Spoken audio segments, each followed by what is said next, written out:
నమస్తే. శ్రీ గురుభ్యో నమః. శ్రీమాత్రే నమః. ఆదిత్యాయ చ సోమాయ మంగళాయ బుధాయ గురు శుక్ర శనిభ్యే రాహవే కేతవే నమః. జపాకుస్మ సంకాశం కాశ్యపేయం మహాధృతిం తమోరిం సర్వపాపగ్నం ప్రణతోస్మి దివాకరం. గ్రహరాజు అయినటువంటి రవిరాజుకు నమస్కరిస్తూ మాస ఫలితాలు. ప్రతి మాసం కూడా మారుతున్నటువంటి గ్రహాలకు అనుగుణంగా మాస ఫలితాలు మారుతూ ఉంటాయి.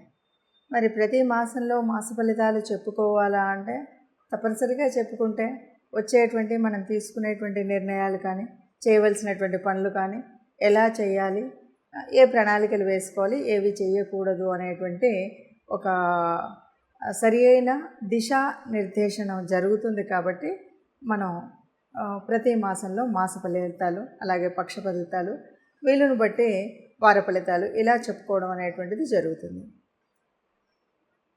గ్రహాలు అనేవి నిరంతరం నిత్యం కదిలేటువంటివి. ఆ గ్రహాల యొక్క కదలిక ఏదైతే ఉందో దాన్ని మనం గోచారం అంటున్నాం. గోచారం మూలంగా అంటే జన్మజాతకంలో మనకు గ్రహస్థితి ఎలా ఉన్నా ఈ మారుతున్నటువంటి గ్రహాలు భూమి మీద ఉన్నటువంటి మానవుల మీద చూపెట్టేటువంటి ప్రభావానికి తగినట్టుగా మనం ఎలా చేసుకోవాలి, ఏం చేసుకోవాలి అని చెప్పుకోవాలి. ఆ విధంగా చూస్తే మరి ఈ మే మాసం అంటే ఏప్రిల్ 2024 మే మాసంలో గ్రహస్థితి ఎలా ఉంది, దీనికి ముందుగా అసలు గ్రహాలు ఎలా ఉన్నాయి, ఒక్కొక్క గ్రహం ఎక్కడెక్కడ ఉపస్థితిలో ఉన్నాయి ఇది కనుక చూస్తే ముందుగా మేషరాశిలో రవి ఉన్నాడు, గురువు ఉన్నాడు మొట్టమొదటి రోజు. కానీ గురువు మొదటి రోజు అంటే 1వ తారీఖు సాయంత్రం నుండి అంటే మనం 2వ తారీఖు లెక్క వేసుకున్నా కూడా గురువు వృషభంలోకి మారుతున్నాడు. మరి ఉన్నటువంటి రవి మరి 14వ తారీఖు మళ్ళీ వృషభంలోకి మారుతాడు. ఇక శుక్రుడు అక్కడే ఉంటాడు. ఇది ముందుగా మేషరాశిలో కనిపించేటువంటి రాశి గ్రహాల యొక్క కూటమి. తర్వాత కన్యలో కేతువు, ఇంకా కుంభంలో శని కనిపిస్తాడు. ఇక దాటితే మీనరాశిలో కుజుడు, తర్వాత బుధుడు, రాహు, ఈ ముగ్గురు అక్కడ ఉంటారు. బుధుడు 11వ తారీఖుకి మళ్ళీ మేషరాశిలోకి ప్రయాణం చేస్తాడు. ఇది రాసుల యొక్క స్థితి, రాసులలో గ్రహాల యొక్క స్థితి. ఈ రాశుల్లో ఇలా ఉంటాడు. చంద్రుడు 2.5 రోజులకు ఒక గ్రహం చొప్పున మారుతూనే ఉంటాడు. ఇలా గ్రహాలు ఉన్నప్పుడు మరి ఈ మార్పు వల్ల ఒక్కొక్క రాశి వారికి అంటే 12 రాశుల వారికి ఎలా ఉంటుంది, దానివల్ల ఫలితం ఎలా ఉంటుంది అంటే ఇటు చిన్న చిన్న మార్పులే. ఎందుకంటే ఒకేసారి ఈ నెల లోపల ఉద్యోగాలు వచ్చేసో, పెళ్ళిళ్ళు అయిపోయో, ఇంకేదో అవుతుందన్నది కాదు.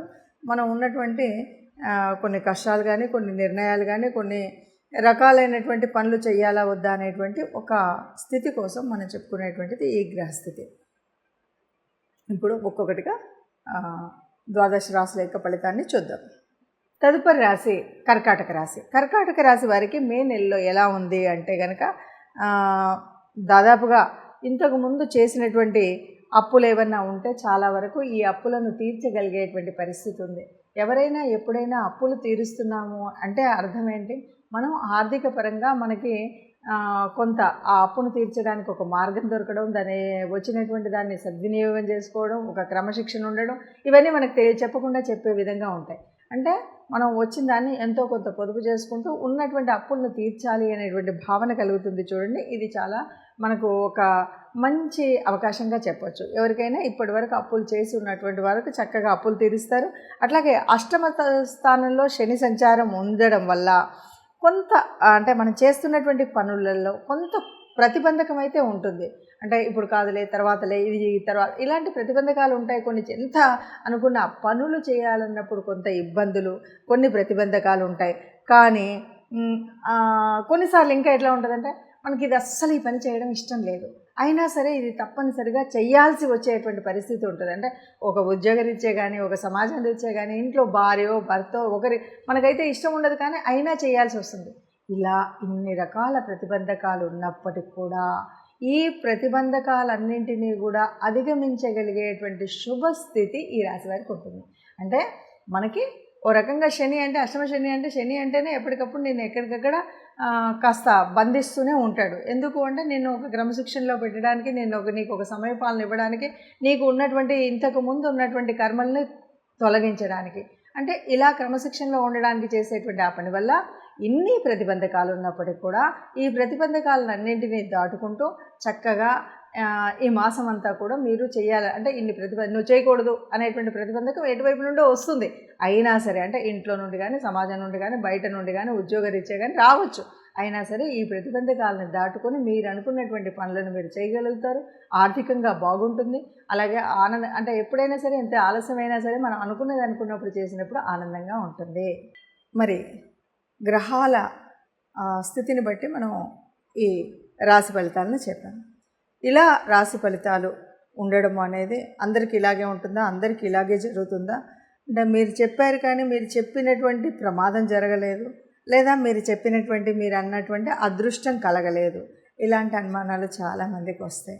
వీటన్నిటికీ పరిష్కారం ఏంటంటే గోచారం అన్నది అందరికీ యాక్యురేట్ రిజల్ట్ ఇస్తుంది అన్నది కరెక్ట్ కాదు. మరి కరెక్ట్ కానప్పుడు ఎందుకు చెప్తున్నారు అనేటువంటి ప్రశ్న కూడా మీకు ఒకటి వస్తుంది. కరెక్ట్ కాదు అంటే ఉన్నటువంటి వాళ్ళకి చాలామందికి జాతకం తెలియకపోవచ్చు, అంటే జన్మజాతకం రాయించుకొని ఉండకపోవచ్చు. అలాంటి వాళ్ళకి దాదాపు అంటే కోటానుకోట్ల మంది ఉంటే అందులో ఒక 30-40% ఆఫ్ ద పీపుల్కి ఇది కనిపిస్తుంది. అంటే ఈ గ్రహం ఇక్కడ ఉన్నప్పుడు దీని ప్రభావం ఇలా ఉంటుంది అని. ఎప్పుడు ఈ జన్మజాతకంలో ఉన్నటువంటి గ్రహాలు పూర్తిగా మంచి చేసే విధంగా ఉన్నాయా, యోగించని ఉన్నాయా అన్నదాన్ని బట్టి ఉంటాయి. అంటే గ్రహాల స్థితి, యుతి, వాటి యొక్క దృష్టి ఇవన్నీ కూడా ఇప్పుడు మారుతున్నటువంటి గ్రహాలే కాదు, జన్మజాతక కుండలిలో ఉన్నటువంటి ఆ దృష్టిని బట్టి, ఆ యుతిని బట్టి, ఆ యోగించే గ్రహాలను బట్టి ఉంటుంది. వీటితో పాటు దశ, అంతర్దశలు, జరుగుతున్నటువంటి దశలేంటి, అంతర్దశలేంటి, ఇవి ఇప్పుడు మనకు యోగించేవా కావా, వీటన్నింటిని బట్టి ఫలితం ఉంటుంది. కాబట్టి సహజంగా ఏదైనా సరే పూర్తి మనకు జీవితంలో ఎలా ఉంటుంది అని తెలుసుకోవాలి.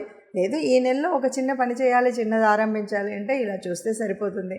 అలా కాదు, మా జన్మరీత్యా ఉన్నటువంటి దాని ప్రకారంగా నేను ఎప్పుడు పుట్టానో తెలుసు, date of birth, place of birth, time of birth తెలుస్తుంది అనుకుంటే మీకు నచ్చినటువంటి జ్యోతిషుల ద్వారా మీ యొక్క జన్మకుండలిని వేయించుకున్నట్టయితే మీ యొక్క పూర్తి జ్యోతిష్యం అనేది తెలుస్తుంది. దానివల్ల ఏ వయసులో, ఎలాంటి వయసులో ఎలాంటి ఉన్నతి ఉంటుంది, ఎలా ఉంటుంది, సంతానం ద్వారా ఎలా ఉంటుంది, సంతానం ఎలా ఉంటుంది, ఇవన్నీ విషయాలు తెలుస్తాయి.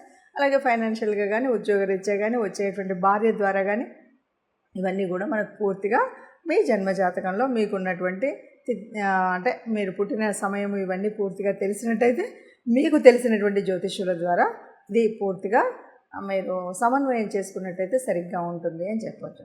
సర్వే జన సుఖినో భవంతు. నమస్తే.